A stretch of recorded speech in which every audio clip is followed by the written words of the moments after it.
Hi, welcome to Educator.com. Today we're going to do our first lecture on the Introduction to Economics. So let's dive right into the material. In today's lesson overview, we're going to really define what economics is really about. So we're going to really define what is economics and what is the problem of scarcity that exists for every individual and business. So this is really the setup of what this course is really about. And then we're going to identify the 4 factors of production or resources. We're going to describe why individuals must make choices. We're going to understand the role of opportunity cost in making decisions. And then finally, we're going to explain the difference between positive and normative economics. So if you really had to figure out the 2 biggest things in economics, you're really going to deal with the problem of scarcity, the idea that you can't have everything you want, and the role of opportunity costs, the idea that nothing's free. Everything that you do is going to really incur an opportunity cost. So basic economics. So for the College Board, the first section is going to be basic economics, and this is what's contained in the College Board as far as this curriculum here. So you have the study of microeconomics requires students to understand that in any economy, the existence of limited resources along with unlimited wants results in the need to make choices. An effective AP course, therefore, begins by introducing the concepts of opportunity costs and trade-offs. And so that's what we're going to start off with there. This is a fuller link to getting to the College Board curriculum. So what is economics? What exactly is economics?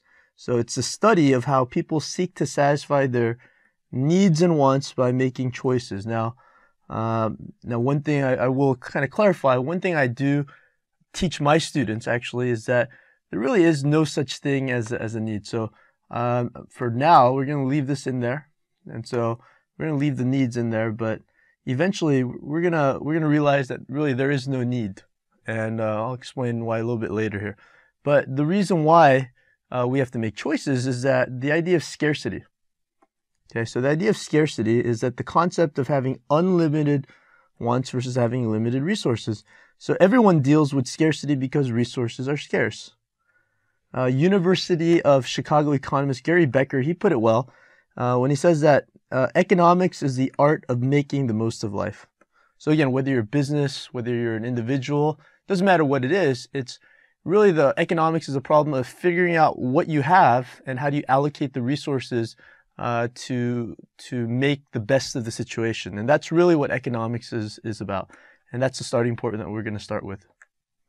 So what are different types of resources? So there are actually 4 different types of resources. Some economists will actually disagree and say there are only 3, but let's go ahead and go with 4 here. The first one is land. Second one is labor. Third one is capital, and there's 2 different types of capital. And then the 4th one is entrepreneurship. So let's go back here and discuss what each of these resources actually are. The first one, land, is any natural resource that are used to make goods and services. So this is any God-given resource that's just out there. You know, some countries have more of this particular resource than others. For example, the United States probably has a lot more land than Hong Kong, for example. There's also labor. Labor is the effort that people devote for a paid task. So labor is things, you know, sometimes it can be manual labor, sometimes it can be a little bit more white collar, but labor is basically used as an input to produce an output. And then you have capital, and there's 2 different types of capitals. Any human-made resource used to create other goods and services. And one type of capital is actually physical capital. So for example, this tool, this pen I'm using, it's one type of capital. Type of physical capital, and this building that I'm filming this in, it's another type of physical capital. Another type of capital is human capital, the skills and knowledge through education and experience. You know, as you're watching this, hopefully my goal is for you to build some human capital. And then finally, there's entrepreneurship. So a person who uses the 3 factors of production to create goods and services. Because we could have these 3 factors of production, but if no one actually takes initiative and takes a risk, then there's not going to be any new products or services that are actually produced in the economy. So it really takes that entrepreneurship aspect in order to combine the 3 other factors of production. So let's go back to needs and wants. So what are a common list of needs out there? Again, this list could go on and on. In my AP classes, in my AP classes, in my regular econ classes, I have students put down the different needs that they have as high school students. And, sometimes students will say, I need a movie ticket, I need a car, a 5 on the AP economics exam. They need food, obviously. They need internet access, need clothing maybe, television, friends, and water. And again, there are a myriad of needs and wants. And really the distinction sometimes gets blurred. Sometimes when students say that they need to go to the restroom, they really need to go to the restroom. So basically the definition that I'm going with that really helps to understand what economics is about is that there's no alternative. So let's take a look. What are things that we might possibly actually not need, maybe want? Let's mark off the easy ones first. Movie tickets. Well, there definitely is an alternative to movie tickets. Movie tickets, instead of watching movies, you can rent a video, DVD, stream Netflix, right? Car. Well, I mean, it'd be nice to have a car, but instead of having a car, you could absolutely, walk, ride a bicycle. It'd be great to get a 5 on the AP Microeconomics exam. I'll do whatever I can to get you to that 5, but you could get a 4. You could get a 3. You could even not take the AP exam. That there definitely is an alternative here. Television. Especially in this age of technology, you could use a smartphone. Definitely something that you could substitute a television with. You don't need a television. Friends. It's great to have friends, but what's an alternative to friends? You can have family, right? You can get a dog, right? Definitely is an alternative. Internet access.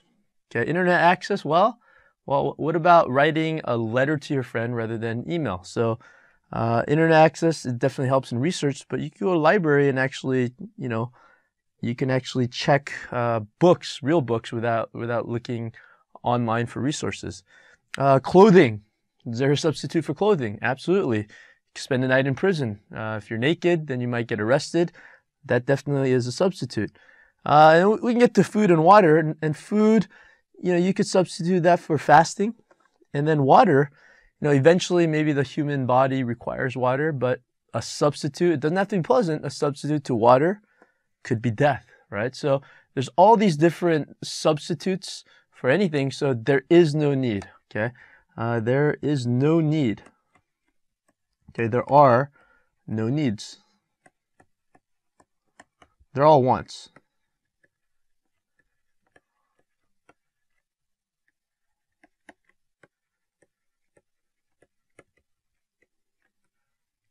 Again, in my econ classes, it takes maybe a week for students to absorb this, and they get a kick out of this for the entire semester. They come up to me and say, I need to go to the restroom. And I tell them, no, you don't need to go to the restroom. You want to go to the restroom. Do we need to write this out? No, you don't need to do this. You don't need to do anything, right? So once students get into this concept that you don't need anything, then it really gets to the point of what economics is about, that we have unlimited wants and we make choices based on that. So again, the definition that we're going to work with for need is that there's no other alternative. So there's no other alternative, so we do not need anything. Absolutely. Everything is a want. So economics is about placing the value on things that you want and making choices based on the wants. So we want. You want to get a 5 on this AP exam, but you also want to study. You want to hang out with your friends, but you also want to hang out with your family. So when you choose one thing, you're giving up something. So you definitely don't need any one thing. There's always an alternative for something that you choose to do. So every choice has a cost. So kind of a second kind of corollary to the fact that you don't need anything is that nothing is free. Absolutely nothing. Nothing is free. That's right. Nothing is free. So when you make a choice, the best alternative that you gave up as a result is known as the opportunity cost. This is the bread and butter of economics, the idea of opportunity cost. You're always giving something up when you choose something. So all the possible things that you would give up is referred to as a trade-off, every choice, however large or small, will incur an opportunity cost. So you're watching this lecture, you could be cleaning up your room. You could be watching a movie. There's all these different things that you could be doing, so it's not free. You may not be actually paying any money, but it definitely is not free. There's always going to be opportunity costs for whatever decision that you choose to do. Positive and normative economics. We'll go over what's the difference between positive economics and normative economics. Well, positive economics deals with the branch of economic analysis that describes the way the economy actually works. So positive economics, one way to phrase an economic statement would be, if a new tax is implemented, the state will collect $1 million in new revenue. So this is positive. There's no judgment. It's just a bit factual. It's an if and then statement. So positive economics is dealing with the way that the world actually works. In this course, we tend to focus a lot on positive economics, the idea that if this takes place, then this is what's going to happen. So I try to phrase these things in a positive manner. The other way of looking at things is normative economics. And so what is normative economics? Well, that's a branch of economic analysis that interjects subjective claims on how the economy should work. So you take that same previous statement and you just rearrange the wording and you get something similar to this. The government should, and that's the operative word here, should raise taxes. No, there's no create here. The government should raise taxes on higher income families in order to raise more revenue. Again, this is an opinion. It's subject to debate. And so normative statements are things where subjectivity is implemented in your decision making, whereas positive economics is more of an if-then scenario here. So again, there's room in economics for both, but for the most part, this course is going to deal with positive economics, how things happen if one chooses to do something, if you decide to hire one more unit of labor, then how many more units of output is going to be created, rather than whether you should or shouldn't. So once in a while, yes, we do delve into normative economics, but the primary focus of this course is positive economics. So marginal analysis, another big topic to understand in microeconomics. So what the heck is marginal analysis? So marginal analysis, or thinking at the margin, is deciding whether to do or use one additional unit of some resource. So most decisions in life are not all or nothing propositions. It involves deciding whether or not to consume the next unit. Marginal analysis is the key to understanding microeconomics. So deciding whether or not to do your homework, it really isn't about doing 3 hours of homework. It's usually marginal. It's maybe a minute by minute, hour by hour decision making. And most decision that firms or individuals make isn't whether or not to consume 5 donuts, or it isn't whether or not to hire 5 workers. It's whether or not to hire the next worker, to eat the next donut, to watch the next lecture. Life is all about marginal decision making. So let's take an example on how some of these basic concepts would actually play out here. So is the following statement, is it positive or is it normative? And let's explain here. So the government should provide a safety net for those in society that are incapable of taking care of themselves. So this is a great sentiment. It's a great thing, but the key word here is should. Okay, so should, what that implies is that this is a normative. This is a normative issue. So there's a normative statement here. Now, one way to actually turn a normative statement into a positive statement would be if the government provides a safety net for citizens, income taxes will be increased. So again, this is more of a positive statement rather than a value-based judgment, which is what normative economics would be. Another example, let's turn this following statement, so the following statement here, the following normative statement, into a positive statement. You should get a 5 on the AP Microeconomics exam. again, that's a great thing. Getting a 5 is an absolute achievement, but it's really a normative issue. So let's turn this into a positive statement here. You should get a 5. Well, let's change it to if you spend 15 hours studying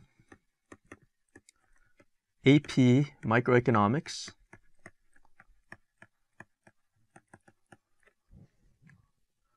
on Educator.com,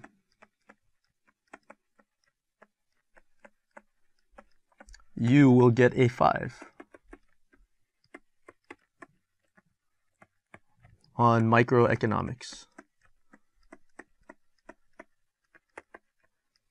Again, one of the things that I do in my AP econ class, in my regular econ classes, I try to stay away from making normative statements, even certain things that might sound like common sense. For example, you shouldn't cheat.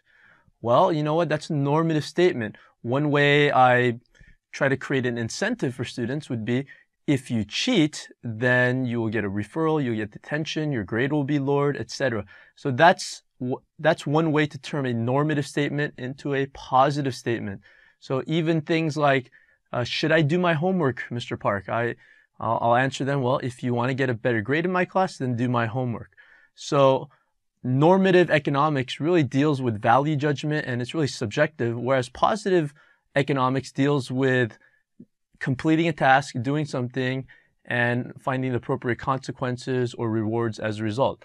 And so in economics, it's basically the same issue. If the government raises taxes, they'll create more revenue, but whether or not they should or shouldn't, that's really a normative issue. Another example would be, let's say as a teacher, you make $70,000 a year at your current job as a teacher for XYZ school district. You're considering a job offer from ABC school district in which the pay is $100,000 a year. Should you accept the new job? Again, this is a normative issue. This is a normative issue.